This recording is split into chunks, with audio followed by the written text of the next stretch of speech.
नमस्कार फ्रेंड्स, आज नई मोटिवेशनल स्टोरी के साथ आप लोगों के सामने। तो आप लोगों से एक और निवेदन है कि आप लोग शेयर और लाइक ज़रूर करें। तो शुरुआत करते हैं आज की स्टोरी का। एक कहावत आपने सुनी होगी, कौन कहता है कि आसमां में सुराख नहीं हो सकता, कौन कहता कि आसमां में सुराख नहीं हो सकता, एक पत्थर तो उछालो यारो, ये एक पत्थर तो उछालो यारो। ये पंक्तियाँ ऐसे ही एक शख्स पर बड़ी अच्छी तरीके से फिट होती हैं। उस शख्स का नाम है सूरज तिवारी।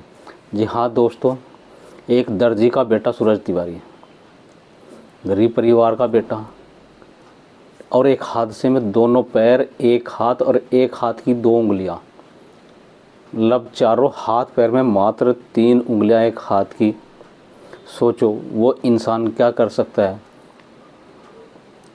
आप लोगों ने देखा होगा, अच्छे हट्टे कट्टे लोग भीख मांगते हुए नज़र आते हैं, लेकिन उस बंदे ने अपनी हिम्मत नहीं तोड़ी और अपनी जो सफलता है उसके भी चरम बिंदु को प्राप्त कर लिया। आइए डिटेल में बात करते हैं उस सज्जन की, उस शख्स की जिसका नाम है सूरज तिवारी। जी हाँ दोस्तों, उन्होंने जो कारनामा किया है वो हम लोगों के लिए बड़ा ही प्रेरणादायक है। सूरज तिवारी की बात करें तो सूरज जो तिवारी हैं वो हमारे यूपी का जो एक मैनपुरी ज़िला पड़ता है, वहाँ के कुरील तहसील के मोहल्ला धनरामपुर में हुआ था। उनका जो जन्म था वो धनराजपुर मोहल्ले में हुआ था। और फ्रेंड्स, जैसा कि मैंने बताया कि जो है सूरज तिवारी के जो पापा थे वो एक दर्जी का काम करते थे। शुरुआती जीवन उनकी जो शिक्षा थी वो गांव में ही हुई और उन्हें ज़िंदगी का पहला झटका लगा जब वो 12वीं की परीक्षा दे रहे थे सीबीएसई बोर्ड की, उसमें वो फेल हो गए। तो ये पहले ही शुरुआत थी। फिर दोस्तों 2016 में उनके बड़े भाई एक्सपायर हो गए, दूसरा झटका उनको तब लगा। और सबसे जो बड़ा झटका था फ्रेंड्स, 2017 में वो एक ट्रेन से यात्रा कर रहे थे। 2014 में उन्होंने किसी तरह से यूपी बोर्ड से कहीं से हाई स्कूल पास कर लिया। उसके बाद उन्होंने बीएससी में जब एडमिशन लिया तो ये घटना है 24 जनवरी 2017 की। वो ट्रेन से कहीं जा रहे थे और दिल्ली से पहले दादरी एक जगह पड़ती है गाज़ियाबाद के आसपास, तो वहाँ वो ट्रेन से गिर गए और उस हादसे में उनके दोनों पैर, एक टांग, एक हाथ की 2 उंगलियाँ चली गई। और वो मान के चलिए दोस्तों कि लगभग 3 महीने बेड रेस्ट पे थी। अच्छे आदमी सुसाइड कर लेते हैं, लेकिन उस बंदे की हिम्मत देखिए, उसने अपना जो मानसिक संतुलन ना वो खोया और अपनी चुनौतियों को ही अपनी हिम्मत बनाया। दोस्तों 3 महीने बेड रेस्ट के बाद फिर वो थोड़े सही हुए और उन्होंने नए सिरे से ज़िंदगी स्टार्ट करने की कोशिश की।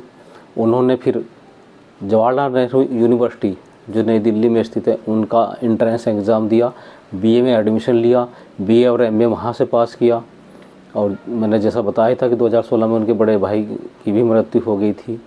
तो दोस्तों परिवार भी एक तरह से डिस्टर्ब ही था, लेकिन परिवार के लोगों ने और ना ही सूरज तिवारी ने हिम्मत नहीं हारी, वो लोग लगे रहे। और उसके बाद सूरज तिवारी ने एमए करने के बाद सिविल सर्विस की तैयारी शुरू कर दी। टेस्ट दिया सिविल सर्विस की तैयारी, वो पहले से ही थोड़ा बहुत पढ़ते रहते थे। और फ्रेंड्स, फर्स्ट अटैम्प्ट में वो केवल रिटर्न पास कर पाए थे, इंटरव्यू में रह गए थे।